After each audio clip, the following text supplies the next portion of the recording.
What's up, y'all? It's your girl Kenny Love here with another video.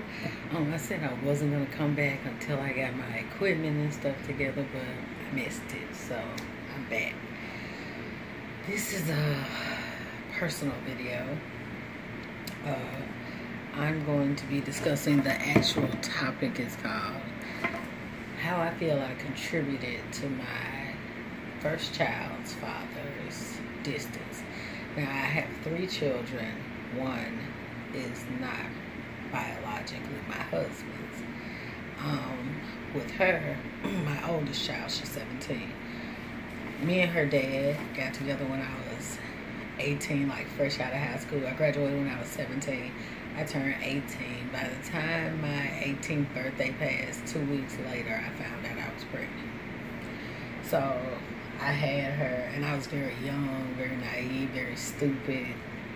And so I made a lot of mistakes. So the history is, we met. He was a friend. He was a brother of a friend of mine, not even a best friend, just a friend. And we got together, and I was very young, and he was like 6 years older. So I thought he had his stuff together, and when I got pregnant, he proposed because I told him, I really don't want to bring a child in this world, and I'm not married. He proposed and everything, so we were engaged for like a year. I was very young. I didn't know how to I knew how to clean up and cook, but I wasn't a cook, I wasn't prepared to be out on my own. So when I found out I was pregnant, I told my mom. She accepted it, but she didn't like it, and she let me know that. Eventually, I moved in with him because it got stressful at home. So I started living with him when I was about 7 months pregnant. Then we had her, brought her home, and I lived with him for another year and a half. Very difficult relationship because I was strained between my mom and my family. My mom's family and his side, because his side wanted, was for the baby, and my mom's family was not for the baby or the pregnancy or anything. Sorry, I need to look at you guys. I'm sorry. So we got together or whatever, and I lived with him, and like I said, I made a lot of mistakes. I was young. I didn't know. And I pretty much knew the relationship was going to end. He ended up moving on to someone else. I didn't understand about child support or anything like that, but I knew to keep his information.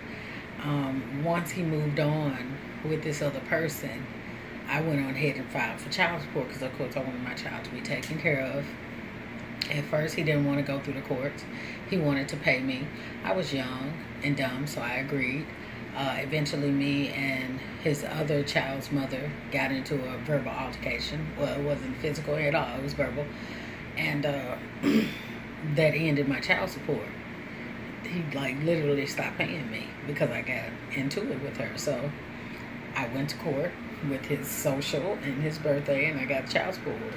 So that was a strain on our relationship because he didn't think I should have put him on child support, and I didn't think he should not have to take care of Kasia. At that time, I was in school, I was working, and I was trying to be the best little mom I can be, but still have a life. I was 20 at the time that I left him, and I turned 21 at my mother's home.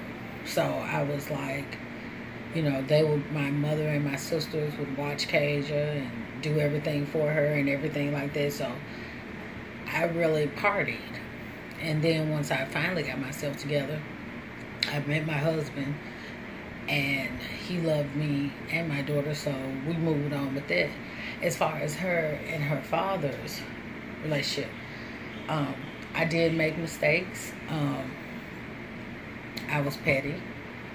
I never kept him from her. That I didn't do. But I did keep an ongoing argument with him. And I did say things and make comments that now that I'm older, I realize I shouldn't have done. Because I was young and stupid and thought I knew everything. I didn't care at that time. But looking back on it now, I could have not put so much gasoline on that fire. His mistakes was he just kind of like didn't want to even deal with me, and so he was willing to sacrifice his relationship with her to not deal with me. He married the young lady, had more children with her, and then they moved out of state. So I was like, okay, I have to raise this child on my own. So throughout the years, it's been a tussle. I have always maintained that I do my child support and all that stuff. So the changes that I made were before I made the big move, because I too moved her out of state just because I didn't feel like he was doing anything and I wanted to give her more. Before she moved, she had a Sweet 16 party. I invited him and his current wife, and I invited them. He cooked. And I tried to open up communication then. That was the last time she saw him. And it was nothing on my part. I changed. I changed my form of communication. I changed the way I spoke to him. I changed the wording that I used with him. I did everything that I could to make sure that the door was open for him to be a father. I didn't want to be the stepping stone in front of that no more, because at first I took it as immature parents do.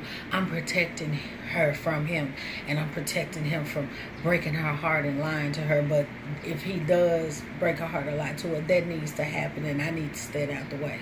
So I allowed that to happen. And she went through her phase where she wanted to know why he didn't fool with her and stuff like that. And I tried to keep it as honest as I could, because I can't answer for his actions, because she has me. So she knows that I'm here regardless of what we get into. I'm here. But with him, she's just like, maybe he loves me, maybe he doesn't. So I changed the way I spoke to him. I changed the way I communicated with him. And I reached out to him just to make sure I was doing my part and making sure that the door was open. So I made so many compromises. She has his number. He has hers. Before I moved her out of state, I sent him a message. I didn't have to do this. And I was like, hey, I'm moving her out of state, just in case you want to see her. Make sure your contact information is updated. Make sure she has your address. He never reached out. I reached out to his wife. Hey, she's leaving, let him know. Nothing. So at this point, there's nothing I can do. So moving forward, what I want her to know is it wasn't you.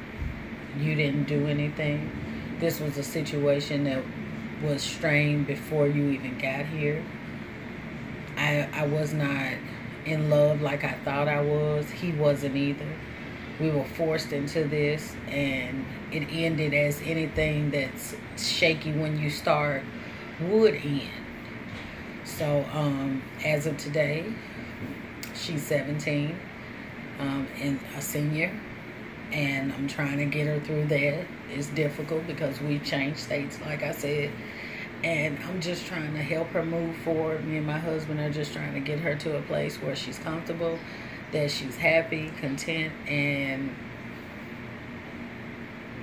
it just is what it is, And this is a message for men, When you step out of these kids' lives, because everybody has their reasons. Because he has his. And I'm not even judging him at this point, because I've raised her. I've done everything now. So like at this point, it would just be nice for you to be supportive. But if you don't, it's nothing. I have done 8th grade graduation by myself. I have done 7th grade kindergarten. From kindergarten all the way up, I did by myself, me and my husband. He's been in Cage of Life since he was 3. So it is what it is. You can't force anyone to be a father, but it does hurt for the fact that I couldn't rectify that. But it's not my situation to rectify. If I've changed my ways and changed what I was supposed to, then it's up to you. And if you don't want to reach out, then you just don't want to reach out. That's your oldest, and she's still your oldest. She carries your name. And okay. So but yeah, moving forward, but guys, when you step out of these children's lives, have an explanation for them. And it can't be, it was your mom.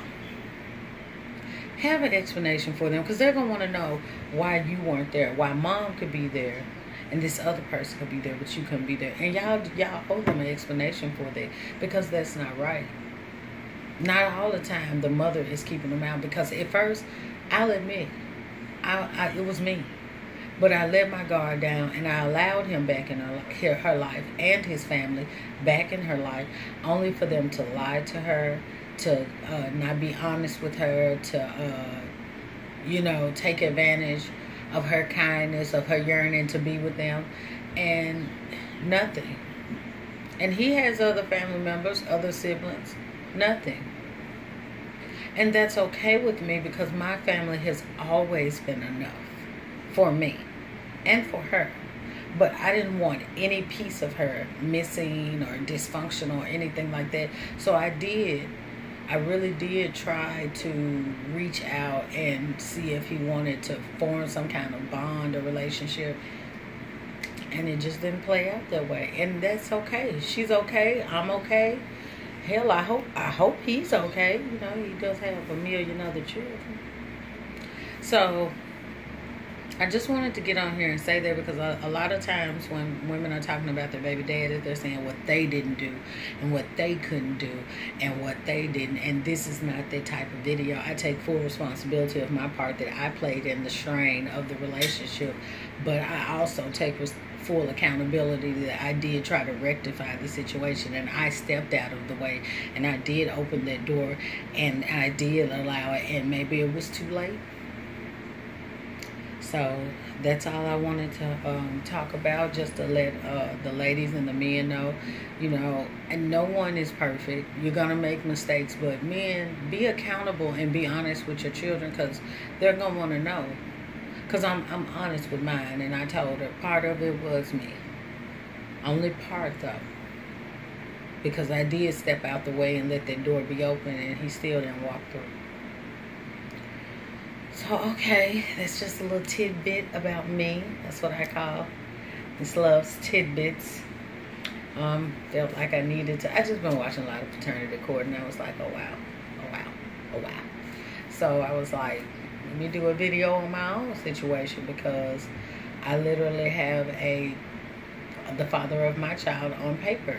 He signed the birth certificate. There was no misunderstanding about whose it was. I was very young and naive at that time. I didn't have sense enough to have more than one person that would have been the father.